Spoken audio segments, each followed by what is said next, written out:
Welcome to the Pro Gamers Guide podcast. My name is Brian Saviano. I am your host. I go by BricksOBrian here and across the internet. This is the show where I interview content creators of all ages from across the internet. And it's brought to you by the Kickstarter supporters of Pro Gamers Guide to Healthy Habits. So learn what it takes to become a professional gamer yourself by picking up a copy of the book as of right now at BricksOBrian.com/shop. Link is everywhere you can find it. Today's guest is another Minecraft professional that has first-hand experience in the SMP arena, and he takes a deep dive into the analytics of YouTube, Twitch, and everything else involving content creation. He's a father of two, whose kids you might hear from a little bit in this episode, and a gentleman I was happy to have on today's episode of the show. It's my pleasure and honor to welcome Legundo. Legundo, is that how you say it? What level of emphasis do I need to pronounce your name with? Is it Legundo? Is it Legundo? Like, how do you? While it would be fun to ask you to do the whole thing with the full bar, no, just Legundo is fine. Okay, cool. I don't want to potentially insult your namesake and whatever else, because this is actually the first time you and I are getting a chance to talk, I think, like ever, other than the 2 minutes before I hit record. So yeah, basically, right? Yeah, which is totally fine. You're the first person on the show where that's been the case, so it's a unique experiment here for me. For those who don't know who you are, what you're about, what is your elevator pitch for Legundo? Oh, see, every time you say it like that, it sounds so much more epic, and I think I'm going to have to adopt that fully instead of just go with it. I am a YouTuber and Twitch streamer, or I guess just everything streamer, actually. I am a father of two. I call myself your internet dad, so providing a nice space for families. Some people have siblings who watch their content. I have parents and children who watch my content together, so it creates a really unique environment on stream and a unique vibe. Yeah, and that's what I've noticed, especially through my content and almost everybody that I've had on the show. Like, not that it's not people our age or our peers in that sense, but it is two families, which is very unique compared to maybe your typical Minecraft audience. Content like ours, I feel like the whole family can like sit around and bond over, which is super unique. And I'm sure that's why you wanted to go the family-friendly route. What was the reason you went with that in the first place? Was it because of your kids, just your lifestyle? Why keep it clean? I've been creating content for about 15 years at this point, and for the overwhelming majority of it, I didn't bother. Like, I just spoke how I spoke. I had my Halo phase where I'm playing with my buddies or cursing every other week. Everybody has their Halo phase, something like that, right? Well, realistically speaking, right, it was nothing. It wasn't even a thought. And even when I started getting back into Minecraft content again, I had this speech that I had rehearsed in my head. Yeah, we'll curse occasionally, but you'll never hear me say something that is offensive or exclusionary or racist or like truly horrible things. After playing the game for a while, and then what you kind of called out, after becoming a father, it was like, oh, one day my kids are going to watch this. And it was as my kids started getting older, I realized, oh yeah, this is like a thing I should probably keep in mind and be cognizant of. So that's why I decided to go more into the family-friendly route of things and become a little bit more of a family-friendly creator and keep it clean. Yeah, and that makes sense. That's what I feel like people like us recognize is the legacy of our content and how that'll resonate, especially in your case with your kids. And, one day my future kids will look back and, hopefully not think that dad was too, I don't know, crazy on camera or whatever. At least I don't swear in my videos and all that. What part of your journey in content creation did you make that switch? How many years in? Honestly, I think it's only been about a year and a half, or probably closer to 2.5 years at this point. Right around mid to late 2020. There's probably still some Twitch clips floating around. But yeah, only probably about 2 years that it's been a more cognizant effort. That's very different from everyone else I've had on the show. Have you ever gotten pushback from a parent or somebody who wasn't a part of your sphere that maybe their kid, was watching your stuff and then, oh, what clip are you watching? Has that ever been a concern? I remember a couple people, kind of helicopter parents, who would get very upset about it. And like I said, I had this kind of speech in my head. It's like, yeah, I'll occasionally curse, but you'll never hear me say this. You'll never hear me do this. You'll never see me do that. I'm never going to be involved in a huge controversy or something like that. providing a very safe space. And then, yeah, as things naturally evolved, as the channel started growing and everything else, I realized not having to pause the stream, maybe like once a stream or once every other stream for that random thing coming up, was just easier for content purposes, just not having to keep that in mind. Well, I discovered your live streams on Twitch, and I know that you have a YouTube channel. I'm subscribed to it. I've seen that you're also live there sometimes at the same time. Is that? Yes. Yeah. Don't tell them. Don't tell Amazon. Hey, listen, I'm not. I don't speak to Mr. Bezos on a personal basis. Your secret is safe with me. You're one of the people that I've had on the show, and really that I see in practice, that are giving full attention to Twitch or the live streaming aspect in general, and to YouTube at the same time. So striking that balance is obviously difficult. How do you keep that balance? How do you choose to, prioritize one thing over another? Why Twitch and YouTube? It's kind of a bunch of loaded questions, sorry, but you know what I mean. I know doing both means that I'm spread a little bit thin, and therefore my success on each individual platform might be less. And that's something that I came to terms with very early on and said point blank, I'm just fine with this. That isn't a deal. That isn't a deal breaker for me. I actually started as YouTube, like just making videos. Right. And especially the type of content I create, the 100 days style videos, they take a long time to do. When you're doing 100 days worth of content, it's 30 plus odd hours of recording, plus a massive amount of editing time, and expectations in general for Minecraft content right now is bigger projects, always bigger, always working on something. Just sitting there doing that by myself for hours and hours and hours on end started to become kind of maddening. It was taking a lot of the joy out of doing content creation. So I'm like, I'm just going to go live on Twitch. And I streamed to 15, 20 people, like my first couple streams, and really nothing came of it. It's just like, okay, cool. I have these dozen people who get sort of a preview of my content and they keep me company. And then it just kept kind of going. And I started really subscribing to the Ludwig model of treat every stream like a recording session, trying to make videos out of the streams and vice versa. And that worked really, really well. And it helped a lot in managing time, especially not being a full-time creator and being a parent, having a full-time job, everything else. It does lead to a very limited amount of time per day, which can be dedicated. So finding ways to maximize that has been a bit of a challenge. And when you were doing those streaming sessions, you were streaming for how long at a time? When I started, I would stream for about 4 hours. And then there was the occasional stream where I would go for 6, 8, 10, 12 hours, as long as I possibly could. Nowadays, I stream for maybe 2 to 3 hours tops, just to kind of rein that back in and get a little bit more balance in my life overall. Which is fittingly what exactly the book is about, keeping a balanced lifestyle while doing all the things and being a professional gamer. And you literally said it right there. I like to think of it as I'm giving my maximum energy for 90 minutes or 120 minutes. It is a espresso shot by comparison of a coffee being drip fed over the course of 12 hours. So I'd rather give all of that into one go. When it comes to your videos, there's a lot of stigma around like, hey, this should be an 8-minute video to maximize on the mid-roll break where, stuff as many advertisements in it and keep it short, keep it whatever, jam-packed as much as possible. You have videos that are well over an hour, 2 hours, one that's 11 hours long. Somebody might be like, dude, what are you doing? I don't got time for this. So how do you make a 11-hour video interesting for that long? And does that work for your channel? It absolutely does. So I've tried the high energy Mr. Beast style. There's a cut every 4 seconds.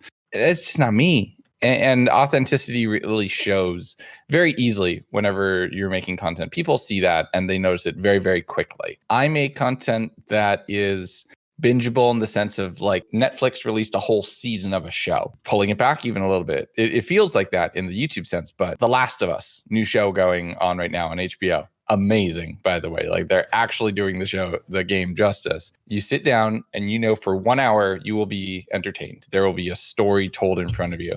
And that's what I focus on in my content, is storytelling. And that's how you get people to watch. Right. And you tell that story, whether it's within one video or something that branches over a bunch of different videos, as I know with Dominion, which is an SMP that you're on, which I missed out on the whole SMP thing. I don't know what I was doing in Minecraft or other projects, but like the survival multiplayer aspect, I just never, I don't know. It wasn't for me. So like, how do you keep content like that interesting, especially when you're working with all these other creators that have all these different schedules and types of content, and intertwine that accurately? Like, I'm sure that's a headache and a good balance. So we have our own private Discord server to manage Dominion. We're talking behind the scenes. We're always working to try to find ways that all of the content that we need to make works with everybody's schedules, and it'll kind of wax and wane. You'll notice times where the server will get a little quiet because people are a little busy or they have individual projects they're working on. And then all of a sudden it's a flood and everything comes all at once, because that's just when we're all available to be scheduled and get together and actually making a thing. It's a server full of adults who take it seriously. It's not the kind of thing where you'll see a post and everybody's trying to be the next Dream SMP or the next Hermitcraft or something like that. We were trying to make something that was distinctly our own thing. In doing that, we were able to really build a community that accepted the fact that sometimes you're going to get a lot of content, sometimes you're not. And we make that work with everybody's schedules and we go from there. And as somebody who has worked with, all different types of people from all different walks of life, and then, adults who are 18-year-old adults versus, 28-year-old adults, like having everybody on a similar wavelength is so key when you're doing a project like that, especially at that scale. I'm sure there's people that have asked you like, Legundo, what can I do? No, really, what can I do to get on Dominion? Like, how do I, do you want my money? Do you want, like, what, for somebody who's on the outside of the castle walls, they're looking in like, oh, here's this wonderful kingdom. How does somebody get in to Dominion? The server is fully invite only. Anybody who we think would be a good addition, and that is voted on by everybody. There's 16 people on the server right now. It takes 16 yeses for somebody to join. And it needs to be somebody that we think has something that they can bring to the table as far as helping the server grow, either in their building skills, storytelling, what they can bring as a character, their availability to make sure that as a server we have more content going out. And it takes literally everyone voting yes. So it's literally that. We've invited people regardless of their sub count, regardless of their views. It's entirely what potential we think that they have to offer for the server. And I've done that in plenty of contexts before with like charity events and collaborative stuff, multiplayer games. But for the sake of this, and I know what you mean. I know 100% what you mean. But I'm gonna play the part of somebody who maybe doesn't quite get what you mean.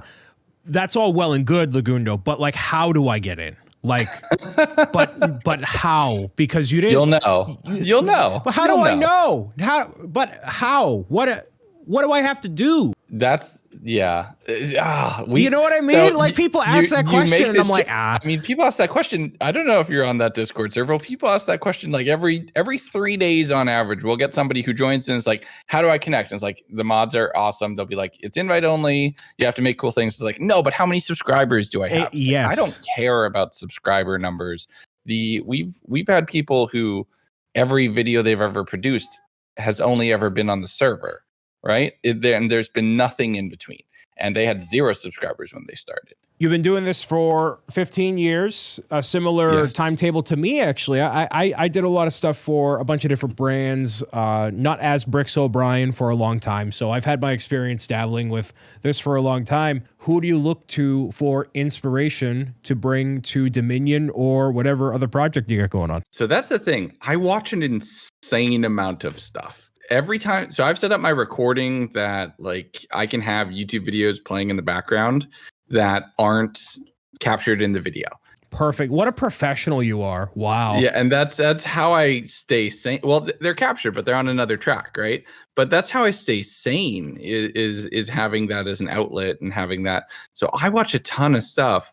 The thing that might seem weird is I explicitly, especially when I'm trying to look for a project, I will not look at other Minecrafters, because it is so, the second you make something even remotely close, every other comment is, "Oh, you just stole this person's video, doll," and it's not productive in any way, and it doesn't help anybody. And if I can leave anything for anybody listening to this video, is don't do that.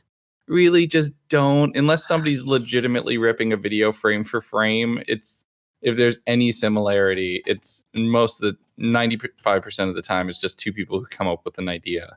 I watch a ton of Rust YouTubers. Really? Believe it or not. The other thing, and this is going to sound so out of left field, is British panel comedy shows. Okay. Sure. So like QI, Taskmaster, Would I Lie to You, Jimmy Carr's I Literally Just Told You. I don't know why I'm so hooked on those. It gives me ideas of things to include, funny pranks that you can play on your friends, a way to be very quick on the draw with jokes or one-liners. I explicitly try to not watch like the gaming YouTubers or Mr. Beast or anything like that when it comes to searching for inspiration. And that's great. And a reminder for everybody watching or listening that all that creative energy doesn't have to come from watching other YouTubers or other things within this field you're trying to do. Like a musician doesn't always need to listen to more music to get that inspiration. It's through a piece of art or movies or television or something else. So wherever you can get that creative energy from, you can implement that into your work. That doesn't mean you mindlessly scroll on TikTok looking for that next inspirational thing, but you take what you can and implement that into your storytelling, which you've said is big for your content. So what are some of the most impactful or just fun stories to bring to life in your videos? So if you're looking for how to tell a story, right? The Harmon Circle, I don't know if you've heard about it. So it's this idea of a way to tell a story where you kind of end up right back where you began, but something has changed, is really useful for being able to come up with a unique way to tell what happens. Having a good question, a good hook as far as, why should I watch this thing? Why should I care about this thing that you are doing? Is really helpful to just figure out kind of what topics to go on. But like I said, I'll pull from TV, from movies, from everything else, and try to find ways to make that in Minecraft. So you get that kind of relational traffic on YouTube. YouTube, the algorithm is big at promoting things that are adjacent to each other that would maybe keep people watching. So doing something with zombies right now would probably be great with The Last of Us trending. We did the Game of Thrones scenario right in the middle of House of the Dragon. So making sure that those things tie together, that you're making things that are kind of in the cultural mind space, but are unique and can be your own perspective on stuff. Kind of like a marketing thing, like planning in that way, I guess. Yeah, and I have no formal marketing training or no degree or anything else like that. Like I have a comp sci degree, but learning all about that. The research tab on YouTube Analytics is amazing. People are sleeping on it. Use it. It is very, very, very helpful to be able to determine kind of what people are looking at and looking for. Finding a pod of people to collaborate with, so that way you don't repeat each other's mistakes. Definitely. And having that group of people, not just in content, but then in life, to call upon it, if something's wrong, you got to talk it out with a friend or a family member or something like that. And having that support system is so important. So how on earth do you find these? This is another question I know the answer to, but on behalf of the audience here, where do I find these quality people that are out there that are like-minded? Like, is it at a convention? Is it just browsing Reddit? Like, where do I find these people? The way that I found some of the people, it was kind of by chance. Everybody tries to look at numbers when collaborating. So they say, oh, this person has 400,000 subscribers. They can help me grow. It won't. Unless you truly share something, just being in somebody's videos won't immediately make you equals. Like I collaborate with Sean all the time. I don't have 5 million subscribers. They came over because they liked what I did, not just because my name was in the description of a video. Wait, so you're telling me I can't leech off of anyone else's channel to get more validity in what I'm doing as a creator on the internet? Despite it being the advice that almost everyone will give you, no, it genuinely does not work. It's temporary, it's ephemeral, and you have to ask if that's the kind of community that you want to build. Well, what I tend to look at with those sort of things, that yes, the outrage is something that people gravitate toward, but it's also at the core of it, I believe it's getting somebody to feel something. And some people choose to use that for a negative with controversy, outrage, like you said, and then having, these situations where we can inspire hope and joy and love in our own ways with our communities and connecting through that way. Like, Mr. Beast could obviously make these videos that are just trying to take advantage of people, but hey, I'm going to cure 1,000 blind people instead. Like, he doesn't have to do that and get those clicks. Yeah, and then people are upset about that, which is be upset at the system that propagates the need for that to be in a video. 1,000%. I agree with that take. Being upset at the person who's doing something about it, he was like, they're only doing it for views. Yes, views and advocacy is how we have a conversation to change something like that. Like seeing people upset on Twitter that 1,000 people can now see it baffles my mind. And he's obviously, Mr. Beast has worked for so long to make this YouTube thing work with doing all sorts of crazy types of videos. I know you say you don't watch what he does, but obviously that was a talking point within social media and all that. So he's now doing things like, hey, here's my chocolate bar, here's my hamburger thing. And, you've been making content for 15 years, like you said. Is there something that you want to do outside of the realm of like making Minecraft content long term, this kind of thing that you have your eyes on, or should creators be focused on just making the best videos they possibly can? I don't watch Beast for any content ideas, but I still keep tabs on everything that he's doing. And I do watch his content, even though I'm not trying to emulate it at all. Making the best video possible is the bar that he constantly says is how he decides what videos he makes. But then now he has all these other businesses, but they just go back to funding the main channel because the budget on those kinds of videos is ridiculous. Just in absolutely inordinate amounts of money. I do think creating for long enough so that you can use that as a seed to create something else that is completely independent of YouTube and independent of somebody else's algorithm, and especially something like a physical product that you can make and sell is end game. That is the way to true sustainability, because creator life can be fickle. You can be like all the animation channels who ruled YouTube, and then YouTube changed for watch time over rating, and they got absolutely obliterated within a year. And especially right now, YouTube's changing the algorithm to be a lot more about satisfaction and recurring viewership. Do people come back again and again and again? Do people come back for every video? And they'll use that as a key metric to be able to know whether or not to promote your stuff, to expose you to a wider and wider audience. Whereas before that, it was just how long can you make somebody watch? Now it's, can you make somebody watch not just one video, but multiple? Like, will people come back is the main thing that YouTube is testing for nowadays. And it's changing what people have to make. And it's changing every single day, it seems like, and it's so tough to keep up with. And it could make somebody, they would rather not even begin the thing in general, which is not what I want, and I'm sure not what you want either, because we want to see more people doing this thing and showing their passion with the world and being themselves through their videos, whatever that means. So for someone who's just starting out, or maybe they're anxious to put their first video on the channel and potentially the wrong people get a hold of that and they bring negativity, like what words do you have for someone who may be a bit apprehensive to bring themselves to the table through videos or live streams? Okay, so this is going to come off very harsh and almost antithetical to the point that you just were trying to set me up for. Everybody who asks me, how do you succeed on YouTube? I will smash cut, bring up the full screen webcam, zoom in on my face, and go, you can't and you won't. And then I'll pause for a few seconds. And then I'll say, if that didn't convince you to stop, get started. Get your first video uploaded.